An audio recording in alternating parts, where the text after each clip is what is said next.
Brigitte Hébert, une élève un peu forte, essuyait souvent les moqueries dans la cour de récréation. « Regardez-la, on dirait un ballon de foot ». Ils étaient loin de se douter que Brigitte possédait une force secrète. Bérénice Lelièvre était assise seule, cachée dans un coin isolé de la cantine animée du collège Saint-Germain, grignotant méticuleusement son râpe aux légumes. Elle faisait de son mieux pour ignorer les murmures discrets et les rires étouffés qui semblaient toujours être dirigés vers elle. À 16 ans, elle portait un bon nombre de kilos en trop sur sa petite silhouette, ce qui faisait d'elle une cible de choix pour les remarques cruelles de camarades de classe qui ne voyaient que sa taille, ignorant la personne qui se cachait derrière. Ses lunettes démodées, un peu trop grandes pour son visage rond, et sa nature calme et introvertie ne faisaient que renforcer la perception qu'elle était faible, vulnérable et totalement inoffensive, une image qu'elle avait consciemment créée pour éloigner toute attention indésirable. Ce que personne dans sa classe ne soupçonnait, ce qu'elle avait soigneusement dissimulé sous des couches de banalité feinte et d'humilité calculée, c'était que Bérénice pratiquait le judo et l'aïkido depuis l'âge de 10 ans.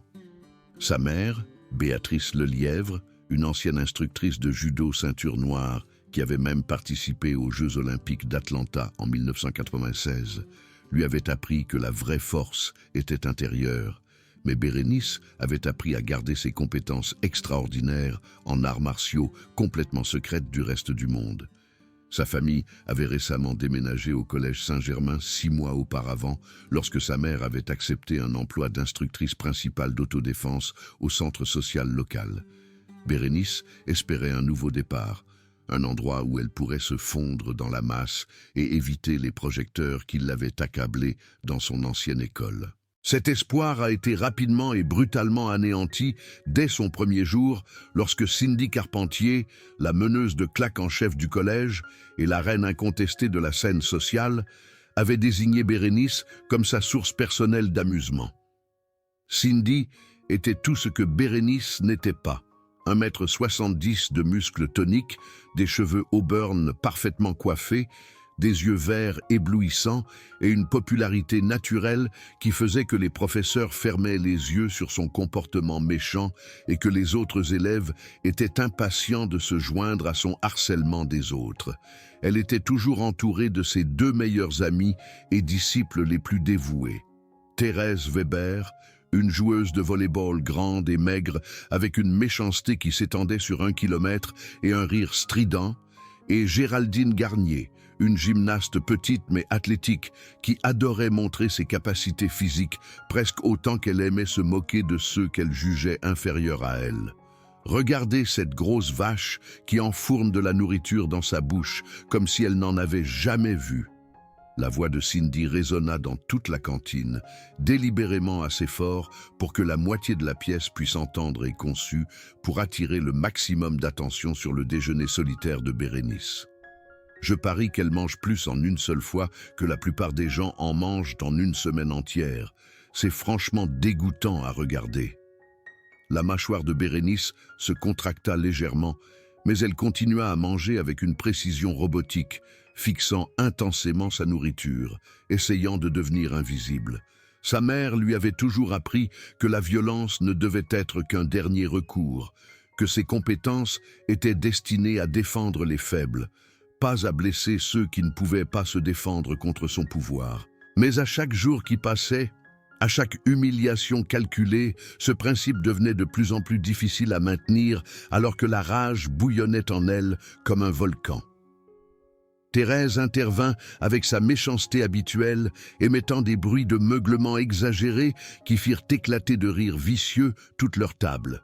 Peut-être devrions-nous la forcer à suivre un régime strict, vous savez, pour son propre bien. Qu'en penses-tu, Géraldine? Devrions-nous aider notre chère Bérénice ici à apprendre une certaine maîtrise de soi? Oh, je pense qu'elle a absolument besoin d'apprendre une certaine maîtrise de soi, répondit Géraldine, faisant craquer ses doigts avec une malice évidente. Peut-être pourrions-nous l'aider avec ça. Je connais d'excellents exercices qui pourraient vraiment l'aider à perdre un peu de ce poids supplémentaire. La cantine devint sensiblement plus silencieuse. et tous les yeux étaient rivés sur Bérénice, alors qu'elle terminait lentement son rap avec un calme anormal.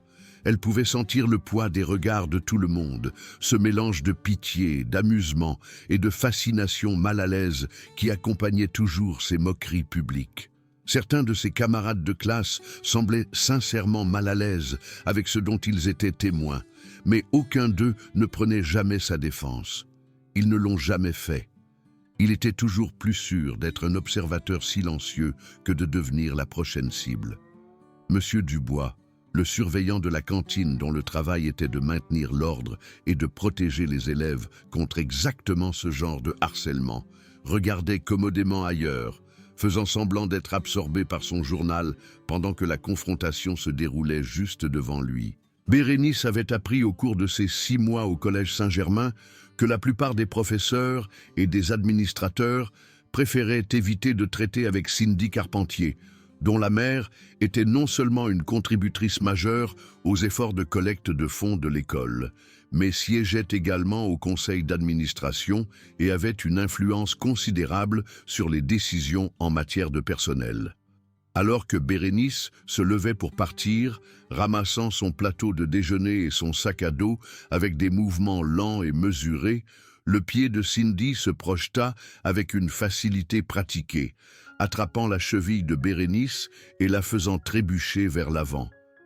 L'équilibre incroyable de Bérénice, le produit d'années d'entraînement intense que personne ne pouvait imaginer, lui permit de se rattraper avant de tomber. Mais le visage de Cindy se tordit de déception que sa cible ne se soit pas écrasée au sol dans un tas humiliant. « Fais attention, la grosse », ricana Cindy, sa voix dégoulinant d'une fausse inquiétude. « Je ne voudrais pas que tu te blesses. Je veux dire, tomber pourrait être vraiment dangereux pour quelqu'un de ta taille ample. » Bérénice s'éloigna sans dire un mot, le visage brûlant de honte et de colère contenue, mais au fond d'elle, quelque chose commençait à se briser. Elle avait enduré 6 mois de cet abus persistant, se disant sans cesse que ça irait mieux, que si elle les ignorait assez longtemps, ils finiraient par se désintéresser et trouver une autre cible. Mais Cindy semblait interpréter le silence et l'apparente impuissance de Bérénice comme un encouragement plutôt qu'une dissuasion, intensifiant ses attaques chaque jour qui passait. Le harcèlement suivait Bérénice tout au long de sa routine quotidienne comme une ombre sombre. Dans les couloirs entre les cours, Cindy et ses amis la projetaient contre les casiers avec une force choquante, éparpillant ses livres sur le sol pendant que les autres élèves les enjambaient sans un regard. Pendant l'EPS, elle la faisait accidentellement trébucher pendant les matchs de volley-ball, où s'assurait qu'elle était toujours choisie en dernier pour les équipes, la laissant seule et humiliée pendant que tout le monde était choisi. Le pire n'était même pas la violence physique, c'était l'humiliation constante et implacable, la façon dont elle s'assurait absolument que tout le monde regardait et enregistrait quand elle la ciblait, transformant sa douleur en divertissement pour tout le collège. Le seul sanctuaire de Bérénice était l'ancien studio de danse à l'extrémité du collège, un coin oublié du bâtiment qui était généralement vide pendant les pauses déjeuner et après les heures de cours. Elle avait découvert la porte arrière déverrouillée et l'utilisait pour maintenir son programme d'entraînement strict. Les mouvements familiers du judo et de l'aïkido étaient la seule chose qui la maintenait saine d'esprit dans cet environnement hostile.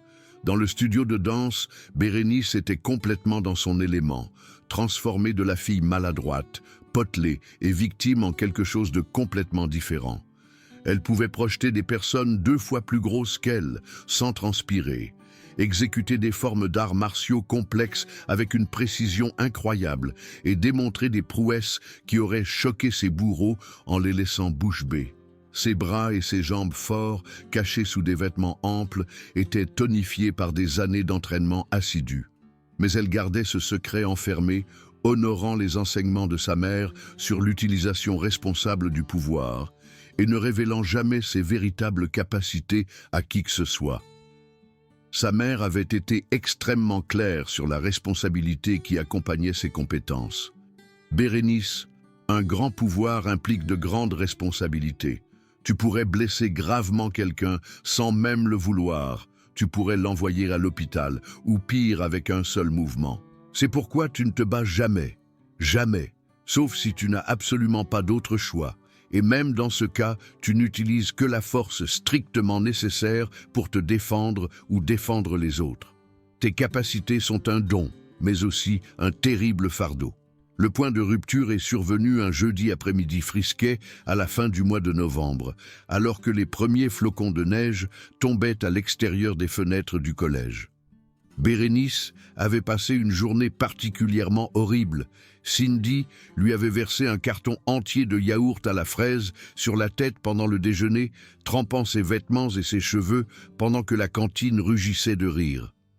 Thérèse avait répandu des rumeurs malveillantes selon lesquelles Bérénice devait commander des vêtements sur mesure à cause de sa taille, et Géraldine avait publié une photo peu flatteuse de Bérénice sur les réseaux sociaux avec la légende « Observation de baleines au collège Saint-Germain », que quelqu'un appelle les gardes-côtes.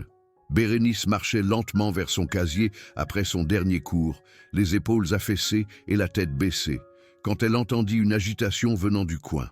En s'approchant, elle vit Cindy et sa bande entourer un élève beaucoup plus petit. Un élève de première année nommé Timothée Petit qui ne devait pas peser plus de 40 kilos tout mouillé.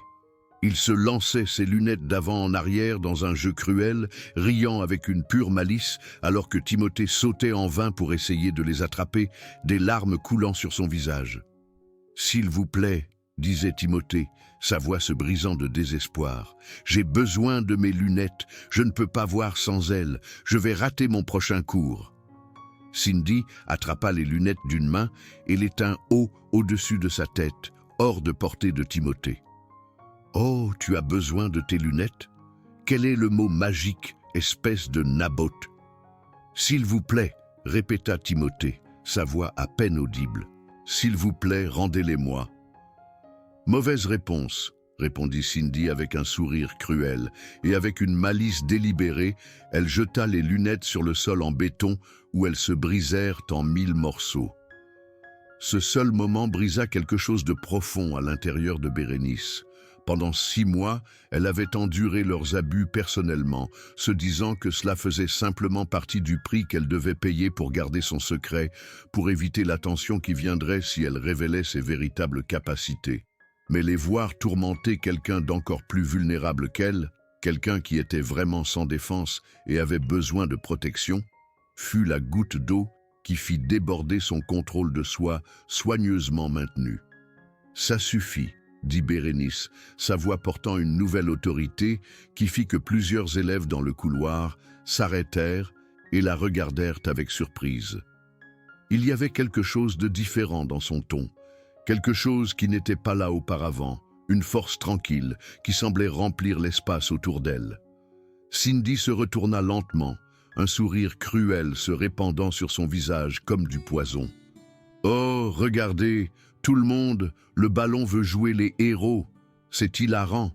Qu'est-ce que tu vas faire, t'asseoir sur nous, te rouler et nous écraser avec ton poids énorme ?» Thérèse et Géraldine rirent avec une joie vicieuse, se déplaçant pour flanquer Cindy alors qu'elle s'approchait de Bérénice avec une confiance prédatrice. Le couloir se remplissait rapidement d'élèves, la nouvelle se répandant dans tout le collège comme une traînée de poudre que quelque chose d'important allait se produire. Tout le monde sortit son téléphone, prêt à enregistrer ce qu'ils supposaient tous être l'humiliation ultime de Bérénice, le moment où la grosse fille allait enfin avoir ce qu'elle méritait. « Éloigne-toi, tas de lard !» dit Géraldine, étirant ses muscles et prenant une pause pour intimider sa cible. « Ça ne te regarde pas. Occupe-toi de tes affaires avant de te faire mal. » Mais Bérénice ne s'éloigna pas. Au lieu de cela, elle s'avança avec une détermination délibérée, et pour la première fois, les gens commencèrent à remarquer quelque chose de différent chez elle. Sa posture était plus droite, ses mouvements plus fluides et confiants. Il y avait un calme dans ses yeux qui n'était pas là auparavant, un sentiment de force intérieure qui semblait rayonner de tout son être. « Donnez de nouvelles lunettes à Timothée, » dit Bérénice tranquillement, sa voix portant malgré son faible volume. « Et laissez-le tranquille, ça se termine maintenant. » Le sourire de Cindy s'élargit d'anticipation. « Oblige-moi, la grosse. J'adorerais te voir essayer. » Ce qui se passa ensuite allait faire parler de lui au Collège Saint-Germain pendant des années, devenant une légende qui se transmettrait de classe en classe. Cindy lança la première gifle, un coup sauvage dirigé directement vers le visage de Bérénice avec toute la force dont elle était capable. Mais Bérénice s'y attendait, elle se préparait à ce moment depuis des mois. Elle déplaça légèrement sa tête vers la droite avec une grâce fluide, laissant la main de Cindy passer inoffensivement près de son oreille, puis attrapa le poignet de Cindy dans une prise qui fit halter la meneuse de claques de choc et de douleur. « J'ai dit que ça suffit », répéta Bérénice, sa voix toujours calme, mais portant maintenant un bord indéniable d'autorité et de pouvoir à peine contenu. Cindy essaya désespérément de se libérer, son visage se tordant d'effort et de panique croissante, mais la prise de Bérénice était comme un piège d'acier qui se resserrait à chaque mouvement. Une véritable peur traversa le visage de la meneuse de claques alors qu'elle réalisait qu'elle ne pouvait pas se libérer, que cette grosse fille qu'elle harcelait depuis des mois était d'une force impossible. Thérèse et Géraldine se précipitèrent pour aider leur amie, mais Bérénice était prête pour elles aussi. Tenant toujours le poignet de Cindy, Bérénice recula et se déplaça sur le côté avec une efficacité pratiquée, utilisant l'élan de Cindy contre elle pour la faire trébucher directement sur Thérèse. Les deux filles s'écrasèrent contre une rangée de casiers avec un bruit qui résonna dans tout le couloir comme un coup de feu, leur corps produisant un bruit sourd et écœurant contre le métal. Géraldine essaya d'attraper Bérénice par derrière en roulant ses bras autour du torse de la plus grosse fille dans une prise de lutte qui aurait dû être efficace. Mais Bérénice haussa simplement les épaules et déplaça son poids, et Géraldine se retrouva complètement incapable de bien saisir la forte carrure de Bérénice. C'était comme essayer d'embrasser un mur de briques. Bérénice se retourna lentement et plaça une main solide sur la poitrine de Géraldine, appliquant juste assez de pression pour démontrer sa force écrasante. Les yeux de Géraldine s'écarquillèrent sous le choc absolu alors qu'elle sentait l'incroyable puissance de ce simple geste. Une puissance qui pourrait facilement lui casser les côtes si Bérénice choisissait de l'utiliser. « Comment est-ce possible ?» haleta Géraldine, regardant Bérénice avec une incrédulité totale. Cindy se releva en titubant, le visage rouge de gêne et de rage aveugle. « Tu as eu de la chance, grosse vache, mais on n'en a pas fini avec toi.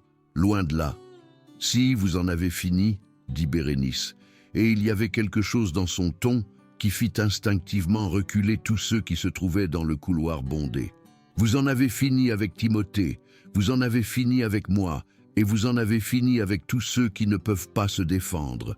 Ça se termine aujourd'hui. » Les mains de Cindy se serrèrent en poing, ses jointures blanches de tension. « On verra bien, espèce de monstre. » Elle chargea à nouveau sur Bérénice, cette fois avec Thérèse juste derrière elle, les deux filles se déplaçant avec une fureur désespérée.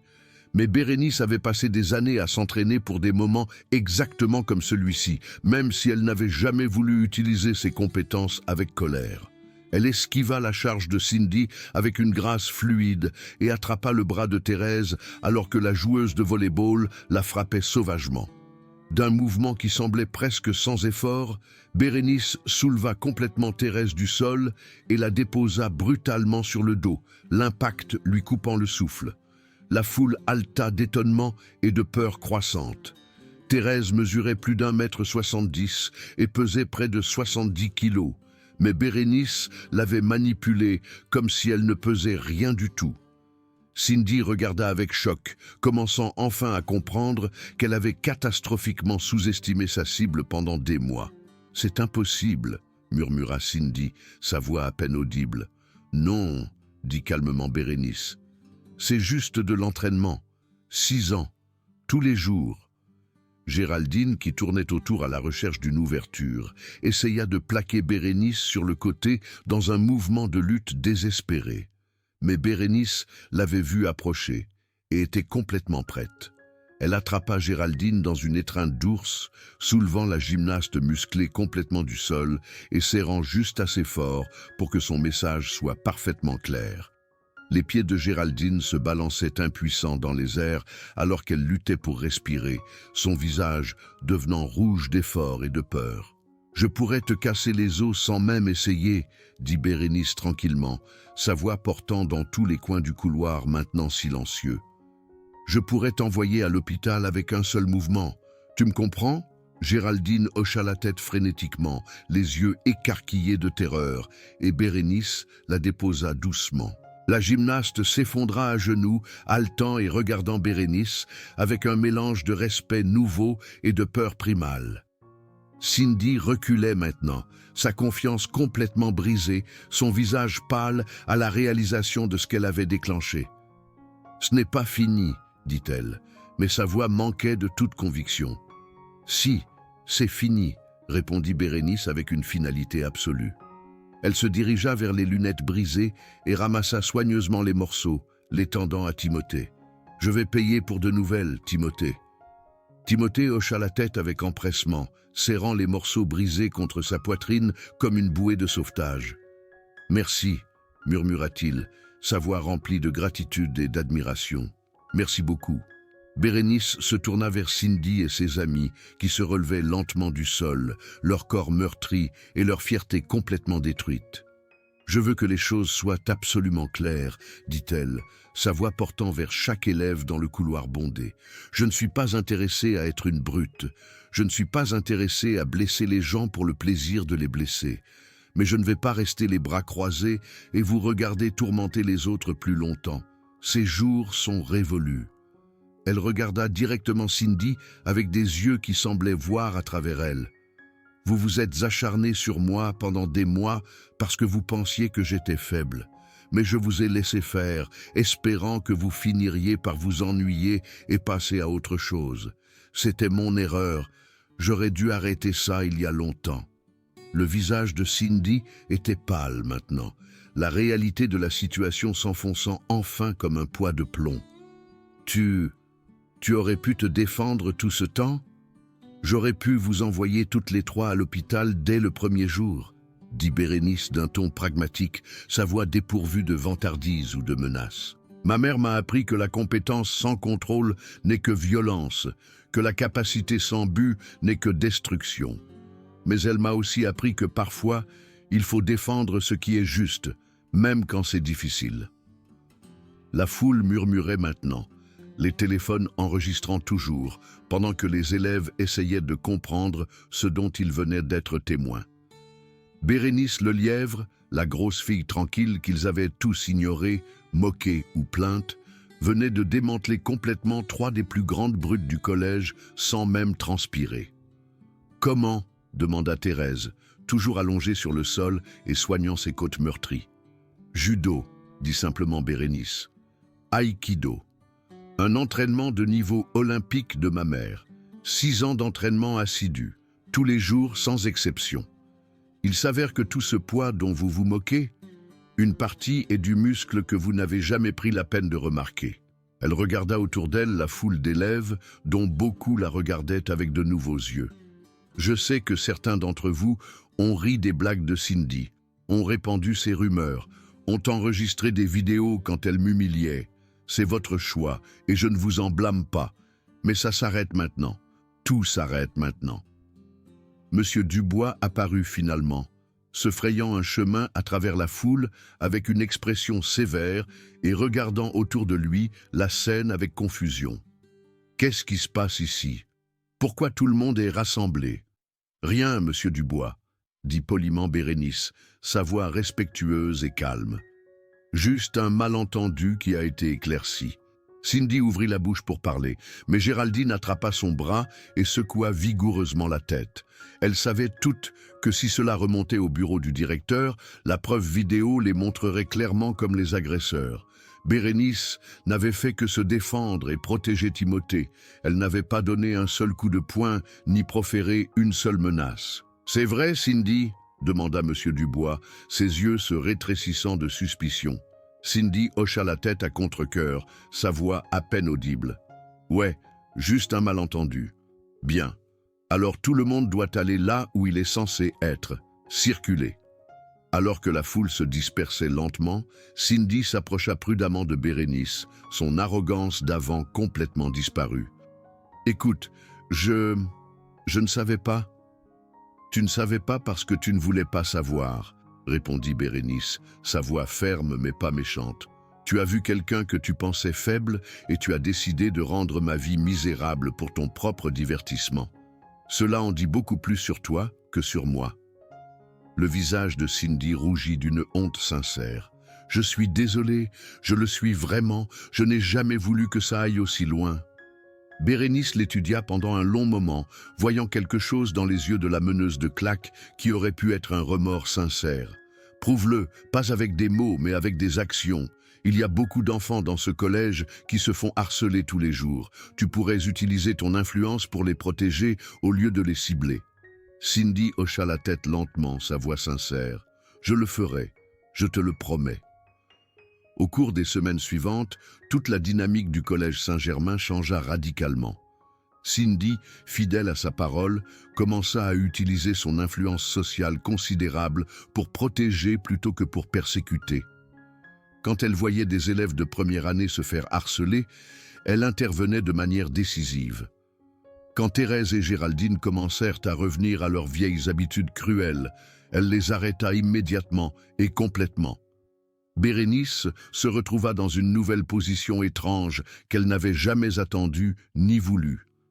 Les élèves qui l'avaient ignorée pendant des mois la saluaient maintenant respectueusement dans les couloirs. Certains s'enquéraient de son programme d'entraînement, d'autres voulaient simplement être associés à la légende du jour où elle avait abattu les plus grandes brutes du collège. Les professeurs qui l'avaient auparavant négligée la reconnaissaient maintenant avec des hochements de tête respectueux. Mais le changement le plus significatif fut peut-être celui de Bérénice elle-même. Elle ne courbait plus les épaules quand elle marchait dans les couloirs, n'évitait plus le contact visuel avec ses camarades de classe. Elle avait trouvé sa voie et n'avait pas peur de l'utiliser quand c'était nécessaire. Le studio de danse devint son espace d'entraînement officiel. Avec la permission enthousiaste du professeur de PS, elle lança un programme d'autodéfense après l'école, enseignant aux autres élèves la technique appropriée et les aidant à développer la confiance en même temps que la compétence. Timothée Petit fut son premier élève et le plus dévoué. Et regarder le timide élève de première année devenir plus fort physiquement et mentalement donna à Bérénice plus de satisfaction que n'importe quelle victoire personnelle ne pourrait jamais le faire. 3 mois après la confrontation qui changea tout, Cindy s'approcha de Bérénice à la cantine. La meneuse de claques semblait nerveuse, tripotant son plateau de déjeuner comme une élève de première année à son premier jour. « Je peux m'asseoir ici ?» demanda Cindy, sa voix incertaine. Bérénice fit un geste vers la chaise vide en face d'elle. « C'est un pays libre. » Cindy s'assit prudemment, puis regarda directement Bérénice avec des yeux qui ne contenaient aucune trace de son ancienne arrogance. « Je voulais te remercier. » « Pourquoi ? Pour ne pas m'avoir détruite alors que tu aurais pu le faire facilement. Pour m'avoir donné une chance d'être meilleure que je ne l'étais. » Bérénice hocha la tête lentement, son expression pensive. « Tout le monde mérite une chance d'être meilleur, même les brutes, surtout les brutes. Je postule à des universités maintenant, » dit Cindy, sa voix gagnant en force. « J'écris des essais sur le vrai leadership et la défense des autres. Je n'aurais jamais compris ce que cela signifiait réellement si tu ne me l'avais pas montré. »« Bien pour toi, » dit Bérénice, et elle le pensait sincèrement. Cindy se leva pour partir, puis s'arrêta au bord de la table. « Tu sais, je me suis toujours demandé pourquoi tu ne t'étais jamais défendue avant. Je pensais peut-être que tu avais juste peur. » Bérénice sourit, une expression qui transforma tout son visage. « Parfois, la chose la plus forte que tu puisses faire est de choisir de ne pas te battre. Mais parfois, tu dois te battre pour quelque chose de plus grand que toi. » Alors que Cindy s'éloignait, Bérénice réfléchit à l'incroyable voyage qui l'avait amenée à ce point. Elle avait appris que la vraie force ne résidait pas dans le nombre de personnes que tu pouvais intimider. Il s'agissait de savoir quand se retenir et quand faire un pas en avant, quand endurer et quand agir, quand faire preuve de miséricorde et quand faire preuve de pouvoir. L'enfant timide et en surpoids qui était entrée au collège Saint-Germain il y a 7 mois était toujours là, mais elle avait évolué vers quelque chose de plus. Une jeune femme qui comprenait que le pouvoir sans compassion était dénué de sens, mais que la compassion sans la capacité d'agir n'était parfois pas suffisante pour protéger ceux qui avaient besoin de protection. Bérénice Lelièvre avait trouvé son équilibre et, ce faisant, avait changé non seulement sa propre vie, mais aussi la vie de tous ceux qui l'entouraient. Les brutes avaient appris que leurs victimes pouvaient être beaucoup plus fortes qu'elles ne le paraissaient. Les spectateurs avaient appris que le silence était de la complicité. Et Bérénice avait appris que parfois, la meilleure façon de gérer une brute était de lui montrer à quoi ressemblait la vraie force. L'histoire du jour où Bérénice Lelièvre s'est défendue est devenue une légende au Collège Saint-Germain. Mais plus importante encore, elle est devenue une leçon. Une leçon qui serait rappelée et racontée longtemps après que les élèves eurent obtenu leur diplôme et soient passés à leur vie d'adulte, emportant avec eux la connaissance que la vraie force ne vient pas de la capacité de blesser les autres, mais de la sagesse de savoir quand cette capacité doit être utilisée pour protéger ceux qui ne peuvent pas se protéger eux-mêmes.